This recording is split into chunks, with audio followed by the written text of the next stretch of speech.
CG breaking news, पल पल की खबर पर नजर।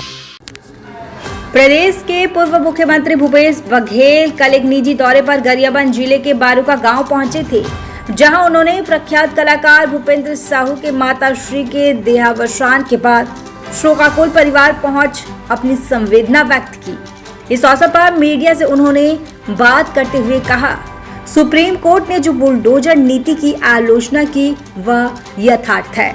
सर्वोच्च न्यायालय की बातें स्वागत योग्य है। हम इस बात को बहुत पहले से कह रहे थे कि संवैधानिक नियमों के अनुरूप कार्य होना चाहिए, जिसे न्यायालय ने भी स्पष्ट रूप से कहा है। भाजपा राज्यों में न्यायपालिका के बदले कार्यपालिका इस तरह से कार्य कर रही थी, जो कि गलत था, जिसे सर्वोच्च न्यायालय ने भी कहा है। छत्तीसगढ़ अपराध गढ़ बनते जा रहा है। 4 साल की बच्ची से लेकर 70 साल की महिला तक सुरक्षित नहीं है। रायपुर में सार्वजनिक बस स्टैंड पर सामूहिक बलात्कार हो जाता है और सरकार इस बात को मानने को तैयार नहीं होती। छत्तीसगढ़ के अनेक स्थानों पर इस तरह के कृत्य हो रहे हैं, जिस पर सरकार रोक लगाने में नाकामयाब है। कानून व्यवस्था नाम की कोई चीज नहीं बची है। जातीय जनगणना को लेकर उन्होंने कहा, बीजेपी घबराई हुई है। जाति जनगणना को लेकर इसलिए तरह तरह की बातें कर रही है। जाति जनगणना होने से आम लोगों को उनके अधिकार मिलेंगे और लोगों को मालूम होगा कि उनकी संख्या कितनी है। उसके हिसाब से सत्ता और प्रशासन पर उनकी भागीदारी बनेगी। मणिपुर के प्रश्न पर उन्होंने कहा कि मणिपुर आज भी सुलग रहा है, लेकिन भाजपा के सर्वोच्च नेता को जाने की फुर्सत नहीं है। मणिपुर लगातार सुलग रहा है। देखिए, हम लोग तो शुरू से कह रहे थे कि जो न्यायपालिका का काम है वो कार्यपालिका कर रही है, और कार्यपालिका का काम सजा देना नहीं होता। और भारतीय जनता पार्टी सरकारी जहाँ जहाँ भी हैं और सीधा फैसला कर रही है, तो ये गलत बात है।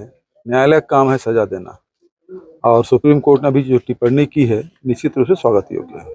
4 साल की बच्ची से लेकर 75 साल की महिला तक के लगा सुरक्षित नहीं है। स्कूल से लेकर चौक चौराहे और बस स्टैंड, सार्वजनिक जगहों में भी सामूहिक बलात्कार हो रहे हैं।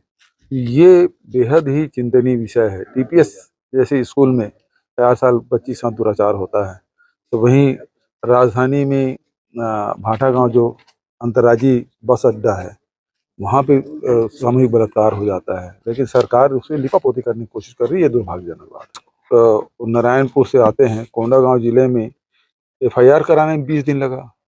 आदिवासी महिला के साथ या मुख्यमंत्री चुनाव लड़ते थे रायगढ़ से, वहाँ इस प्रकार की घटना हुई। तो सब में लिपापोती करने की कोशिश जो हो रही है ना, वो गलत है। उनको लगता है कि जो हिंदुत्व का जो ताना बाना है वो बिखर जाएगा, इस डर से वो नहीं कराना चाहते। जबकि देश के हित में है कि जाति जनगणना करने से, चाहे वो किसी वर्ग के हो, चाहे अनुसूचित जाति हो, जनजाति हो, पिछड़े वर्ग हो, चाहे सामान्य वर्ग के हो, जाति जनगणना होने से सामाजिक स्थिति का आकलन होता है, और उसके हिसाब से जब सरकार के पास सारे डेटा होंगे तो उस हिसाब से योजनाएं बनेगी, चाहे राज्य सरकार हो या केंद्र सरकार हो। मणिपुर में हिंसा अब भी जारी है, लगातार जारी है। प्रधानमंत्री जा रहे हैं, गृह मंत्री जा रहे हैं, और उस मामले में मौन है Bharatiya Janata party. CG breaking news, पल पल की खबर पर